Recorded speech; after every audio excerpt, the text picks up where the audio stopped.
সম্মিলিত পেশাজীবী পরিষদের সাধারণ সদস্য হচ্ছি কিন্তু পরবর্তী পর্যায়ে বিরোধ আপিল করার পর সাজা বাড়াই দেয় 5 বছরে 7 বছর বাড়াই দেয়। দীর্ঘদিন ওনার হাজতে রাখা হলো। বিভিন্ন ডাক্তার চিকিৎসার জন্য বিদেশে নেওয়ার জন্য অনুরোধ করলেন, কিন্তু ওনাকে সেই সুবিধা দেওয়া হলো। তাকে হয়তো এখন বিভিন্ন পত্রপত্রিকা আসছে, মিডিয়ায় আসছে, তাকে পয়জনিং করে তাকে আরও অসুস্থ বানিয়ে দেওয়া হয়েছে। ওনাকে বিদেশ একেবারে যাওয়ার জন্য বা রাজনীতি ছাড়ার জন্য বিভিন্ন প্রস্তাব দিয়েছে। উনি বলেছেন, আমি বিদেশে কীভাবে যাবো? আমাদের বাংলাদেশে ঘর বাড়ি নাই, আমি বিদেশে তো আমার কোনো সম্পদ নাই, আমি কীভাবে যাবো? গণতন্ত্রের জন্য পতাকা মিছিল করতে চেয়েছিলেন, কিন্তু সেই এরশাদ বিরোধী আন্দোলনের যিনি নেতৃত্ব দিয়েছেন, সারা দেশকে যিনি সংগঠিত করেছেন, আজকে তিনি জীবন মৃত্যুর সন্ধিক্ষণে আছেন, কতক্ষণ শিশুতে আইসিইউতে বা বেডে। এই জীবন মৃত্যুর সন্ধিক্ষণে আসেন, আমরা প্রাণ খুলে ওনার জন্য দোয়া করি। এবং উনি যাতে যারা স্বৈরশাসক ছিলেন, যারা হাজার হাজার দেশপ্রেমিক জনতাকে, শ্রমজীবী মানুষকে, রাজনৈতিক নেতাদেরকে, বিভিন্ন বিশ্ববিদ্যালয়, বেসরকারি বিশ্ববিদ্যালয়ের টিচারদেরকে যারা জেএমবি উপায়ে দিয়ে জায়গায় স্পট ডেথ করেছেন, মৃত্যু কোলে ঠেলে দিয়েছেন, সেই বিচারটা যাতে উনি দেখে যেতে পারেন, সেজন্য আল্লাহ ওনাকে নেক হায়াত দান করুন এই প্রার্থনা করে আপনাদের সকলকে আমি আবারও ধন্যবাদ জানিয়ে আল্লাহর কাছে ওনারকে দীর্ঘজীবী করুক, ওনার সুস্থতা দান করুক এবং নেক হায়াত দান করুক, এই কামনা করে আমি আমার বক্তব্য শেষ করছি। আল্লাহ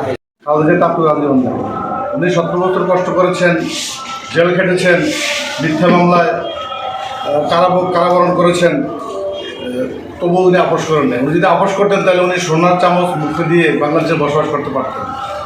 আমি আর বক্তব্য রেখে আপনাদেরকে ধৈর্য করতে চাই না। খালেদা জিয়ার সুস্বাস্থ্য কামনা করে আমি আমার বক্তব্য শেষ করছি। আল্লাহ বাংলাদেশ জিন্দাবাদ, দেশ প্রিয়রকম আমি অনুরোধ করছি বাংলাদেশ সাংবাদিক ইউনিয়ন কুমিল্লা জেলা শাখার সম্মানিত সভাপতি এবং বাংলাদেশ সম্মিলিত পেশাজীবী পরিষদের যুগ্ম আহ্বায়ক জনাব বলার মতো আমার এই ধরনের আমার সাধারণ ব্রেন দিয়ে বলা যাবে না। অনেকে বলতে পারে উনি অনেক কম শিক্ষিত, কিন্তু আমরা এটাও জানি যে জ্ঞান মানুষকে জ্ঞানই করে না, পদবী মানুষকে যেভাবেই হোক ওনার সুপ্ত ব্রেন এবং পদবীর কারণে উনি বাংলাদেশ সহ সারা বিশ্বের মধ্যে অতীব পরিচিত আপসহীন নেত্রী এবং ঐক্যর নেত্রী হিসেবে নাম পেয়েছেন, সুনামর্জন করেছেন। আজকে আমাদের এক ভাই বলছেন আমরা আমাদের প্রতি নামাজে যেন ওনার জন্য দোয়া করি, ওনার জন্য আমাদের আমার নামটা যেন আমাদের নামাজের মধ্যে আসে। আমিও সেটাই বলবো, ওনার শরীরে অনেকগুলি রোগ, যেমন heart disease, hyper tension, diabetes, তারপরে লিভার ডিজিজ এবং ওনার নিউমোনিয়া হয়েছে, সেপ্টিসেমিয়া হয়েছে, এখন ভেন্টিলেশনে আছে। আপনাদের তো মাঝে মাঝে উনি জ্ঞান ওনার জ্ঞান ফিরে আবার চলে যায়। যাই হোক, আমরা আমাদের দোয়া চালিয়ে যাব, আমরা দোয়া করব, আমরা ওনার জন্য অন্তত যদি কোথাও বসে ওনার ব্যাপারে আমরা যদি ভালো পরামর্শ করি বা ভালো আলাপ করি, অত এটাই কিন্তু উনি একজন ভালো মানুষ। আমি বলবো যে উনি একজন ইমানদার ব্যক্তি। ওনার কথা, কাজে, আচরণের ব্যবহারে কিন্তু এক। ওনার মনে যে উনি মুখে যেটা বলে উনি মনের মধ্যে সেটা মানব করে। মুখে একটা, অন্তরে একটা, মানসিকার মধ্যে এই দুইটা হাইলাইট করে। এই জন্য ইমানদার সিরার জন্য কিন্তু এটা একটা ক্রাইটেরিয়া। উনি জানি না উনি একজন রাষ্ট্রনায়কের ওয়াইফ ছিলেন, উনি একজন দেশ প্রধানের ওয়াইফ ছিলেন, প্রেসিডেন্ট জিয়াউর রহমানের সাথে অনেক জায়গায় গিয়েছেন।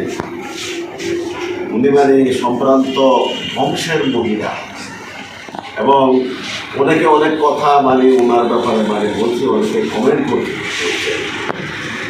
আমার কিছু লোক ছিল, আমার কিছু লোক ছিল, ওনার একবার খুব কাছাকাছি।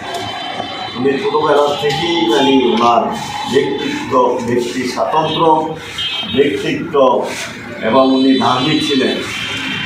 উনি কারো বিপদ বলতেন না, যা বলতেন স্ট্রেট ফরওয়ার্ড, কারণ বিপদও কিন্তু খারাপ। আর গল্প গুজব এবং মানে মিথ্যা বানোয়ার অনেকগুলো কথা বলতো, পরে এখন আর এই দেশে নেই। যাই হোক, আমাদের নেত্রী, আমাদের মাননীয় প্রধানমন্ত্রী, 3 বারের প্রধানমন্ত্রী, একজন ভালো মানুষ, ইমানদার ব্যক্তি, অনেকগুলো রূপ নিয়ে কারাবরণ করেছেন, কখনো খেয়েছেন, কখনো খান নাই। সব ধরনের আমরা মানে রাত্রের বেলায় অন্তত বাসায় ঘুমাইছে, আর উনি কারাগারে ছিলেন। ওনার একটা ছেলে মারা গেছে, ছেলেটাকে মানে আরেকটা ছেলে মানে বিয়ে, আপনজন বলতে তো অতীব আপনজন তো হলো মানে এই 2টা ছেলে। এরকম কারাগার, এক কারাগারে একজন। হ্যাঁ, এক কারাগারে একজন, কারোর সাথে কথা বলতে পারেন নাই, কোনোদিন মানে মনে হলে মানে খাইতো, কোনোদিন খাইতেন না। এই কারাগারে মানে ওনাকে বেশি দুর্বল করে দিয়েছে। কারাগারের কারণে মানে ওনার বডির যে অন্যান্য সিস্টেমগুলি আরও দুর্বল হয়ে গেছে এবং ওনাকে কারাগারে কয়েকবার মেরে ফেলার জন্য চেষ্টা করছেন। আল্লাহ পাকের অশেষ রহমতে ওনাকে বাঁচিয়ে রাখছেন, কারণ রাখে আল্লাহ মা রেখে যেন আবার একত্রিত করতে পারে। বাংলাদেশে যেন শান্তির মিশন আসে, বাংলাদেশে যেন শান্তি আসে, রহমত আসে। যাই হোক, এখানে শেখ হাসিনাকে বলতো, শেখ হাসিনা আমি তোমার কথা শুনবো, তাহলে হাজার হাজার কোটি টাকা ওনার চারিদিকে আইসে মানে জমা হইল। কিন্তু এই লোক কখনো করেন, উনি কষ্ট করছেন শুধু আমাদের জন্য, এই গণতন্ত্রের জন্য, এই বিএনপির জন্য, এই ছাত্র দলের জন্য।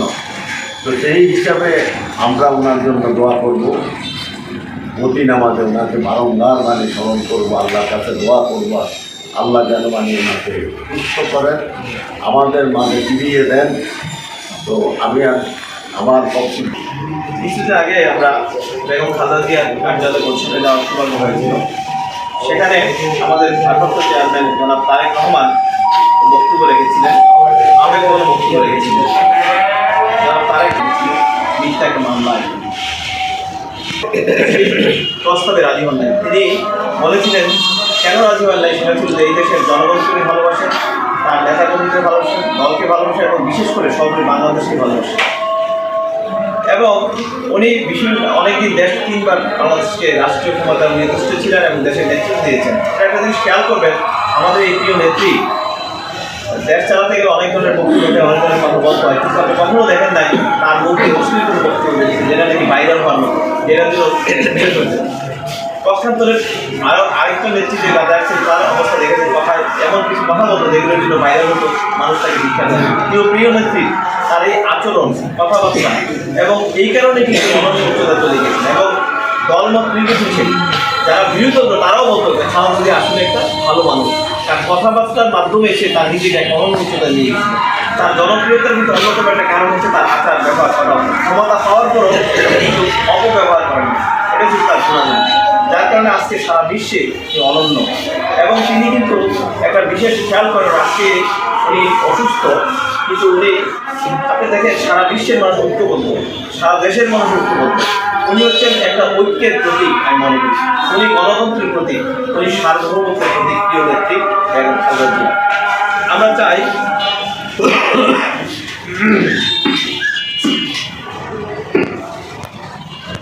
এমন কোনো জায়গা নেই দলমত হিন্দু খ্রিস্টান সবাই বিভিন্ন প্রেক্ষাপটে আজকে তাকে দোয়া করে, কারণ একটা ঐক্যের প্রতীক উনি দাঁড়িয়েছেন।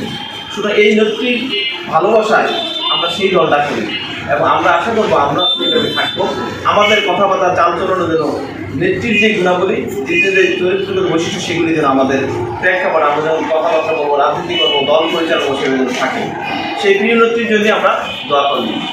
এবং আজকে আমরা একত্রিত হচ্ছি তার জন্য, বাংলাদেশ সম্মিলিত কুমিল্লা দক্ষিণ কুমিল্লা জেলার পক্ষ থেকে আমরা দীর্ঘদিন যাবত আমরা আমাদের কাজকর্ম চালিয়ে যাচ্ছি এবং আজকে যারা এখানে আছে এই সাইডে বসে এই সাইডে সবাই কিন্তু যখনই ডাকি বলে আপা অনেক কাজ করার পরে সুমন আপা আছে আরও অনেকে আছে আমাদের হয়তো অনেকে আসতে পারে নাই।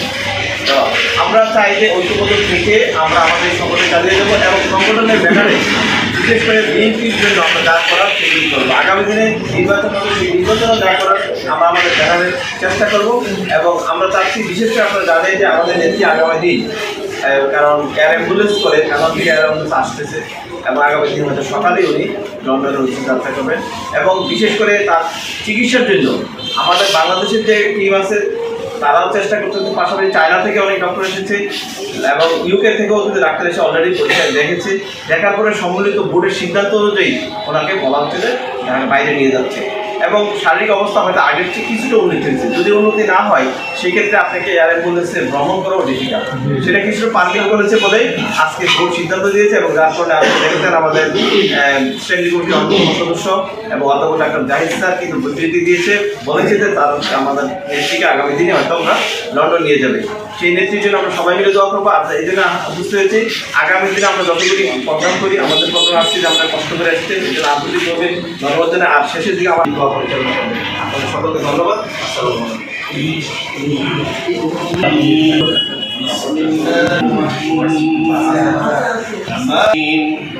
وكان الله بكل شيء وسلموا تسليما اللهم صل علينا مولانا محمد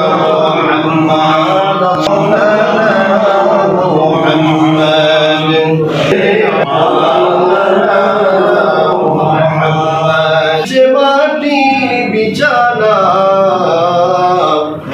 বলিতে বাঁশের ছাউনি ফেললেন